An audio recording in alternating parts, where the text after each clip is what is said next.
Andy Warhol was born on August 6, 1928, as Andrew Warhol. His home was a humble one in the neighborhood of Oakland, Pittsburgh, Pennsylvania. At an early age, Andy Warhol was diagnosed with a rare neurological disease called chorea.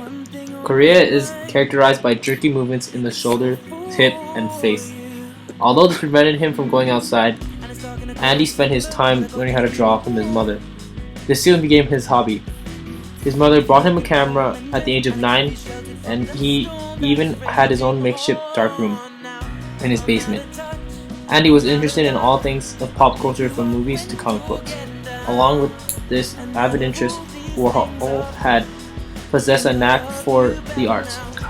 So much so that in his father's will, Andy was given his life savings to pay for college.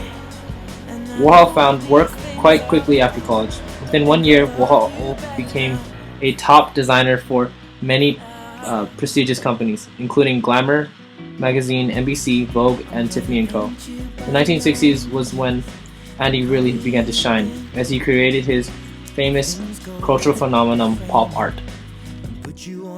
Pop art was in part a reaction against the status quo. In 1950s America, the main style was abstract expressionism.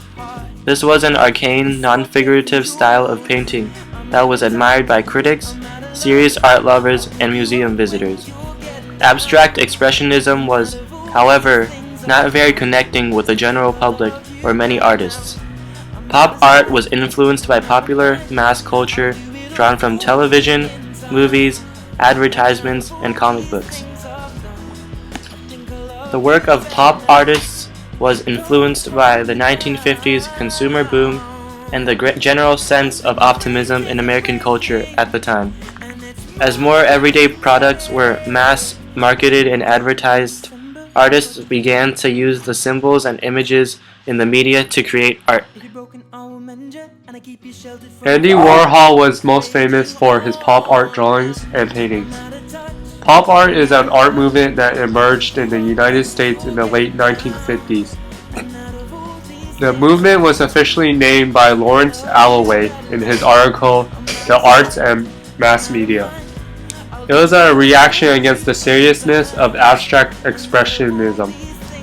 Pop art included imagery from popular culture such as advertising, news, and other forms of media. It also employed aspects of mass culture, such as mundane cultural objects. For example, many artists would take common objects and enlarge them in sculptures. Pop art did not critique, but rather recognized the Existence of materialism and consumerism. Pop artists gave common, everyday objects and individuals value. They also blurred the line between fine art and commercial art. They believed that everything was interconnected and tried to make the connections literal in their artwork. Some key characteristics of pop art were recognizable imagery drawn from popular media, bright and bold colors, clear line and image of celebrities and famous fictional characters. Andy Warhol had a significant impact on American society in the late 1960s and 70s, and even had an impact on modern-day culture. He encouraged mass production by taking iconic products and painting them with bright, vivid colors. He saw artistic value in everyday products and showed a different way to see and think about them. His most important contribution was celebrity worship. His 15 minutes comment meant that everyone had a chance at fame. His paintings of former celebrities created lasting legacies for those who would have otherwise been forgotten. The continued celebration of Warhol's art today, such as the 50th anniversary of his Campbell's Soup Cans painting, shows that his name and work have clearly extended past his 15 minutes of fame and show no signs of stopping. Warhol's expertise did not only extend to drawing. He dabbled in filmmaking. In all, Warhol produced 60 films. Eat and Sleep are two of his most prestigious films. Sleep depicts a poet, John Giorno, asleep for a whopping 6 hours. Eat is showing a man eating a mushroom for 45 minutes. As you can see, his films covered more abstract concepts. These abstract movies are now considered quote-unquote avant-garde cinema classics. When they were first released, they completely sold out. In addition to film, Andy spent some time experimenting in sculpting and even performance and music. Andy Warhol used new and unique techniques of drawing called the blotted line technique and rubber stamps. He experimented and created the blotted line technique at Carnegie Institute of Technology and continued to craft and perfect this technique in his commercial work in New York City. Blotted line combined drawing with very basic printmaking. Warhol has changed the way people see art as a business. People put down the idea of money and big business. Warhol, on the other hand, felt that quote-unquote making money is art, working is art, and good business is the best art. This belief was what caused him to name his New York studio The Factory. At the factory, Warhol had a group of assistants comparable to that of a small business. He said, quote-unquote, people thought it was me that everyone in the factory was hanging around. But that's absolutely backwards. It was me who was hanging around everyone else. I just paid the rent. He embraced the idea of business, which may have helped him become so successful. Andy Warhol was also involved in the world of fashion. Warhol was an illustrator for the Harper's Bazaar magazine in the 1950s, which contributed dazzling illustrations of dainty heels and beauty products. Warhol would bring his illustrations to the office in a paper bag. Later, he created a magazine called The Interview, and its pages soon became the ground for everything fashion-related. Fashion designers like Halston, Karl Lagerfeld, and Yves Saint Laurent would regularly be featured in the magazine. It also became an honor for people in the fashion industry to sit for a self-portrait painted by Warhol. One of Andy Warhol's most famous paintings is his Campbell's soup cans. It was produced in 1962 and is currently in the Museum of Modern Art.